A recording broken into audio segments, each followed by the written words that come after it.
5 करोड़ रुपए की लागत से मियांवाली जिला के चकराला में पीने के साफ पानी की 3 वाटर सप्लाई स्कीमों का इफ्तिताह कर दिया गया। मजीद जानते हैं MM5 न्यूज़ के नुमाइंदे तनवीर आबिद खान की इस रिपोर्ट में। तहरीक इंसाफ की हुकूमत ज़िला मियांवाली में तरक्याती कामों के लिए अरबों रुपए के फंड फराहम कर रही है, जिनमें पीने के साफ पानी की फराहमी को भी यकीनी बनाया जा रहा है। हल्का PP86 के इलाका चकराला के मुख्तलिफ देहातों में 5 करोड़ की लागत से ढब्बा करसाल, ढोक अयूब और ढोक कस में 3 नई वाटर सप्लाई स्कीमों का इफ्तिताह कर दिया गया है, जिससे हज़ारों मकीनों को साफ़ पीने का पानी मुयस्सर होगा।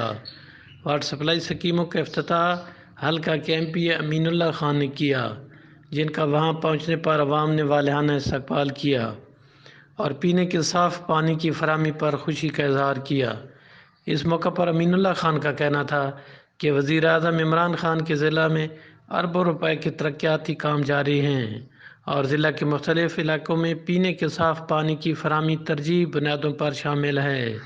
ताकि आवाम को साफ़ सुथरा सेहतमंद पानी मुयस्सर हो और बिलखसूस खटक बेल्ट में पीने के पानी की मुश्किलात को दूर किया जा रहा है।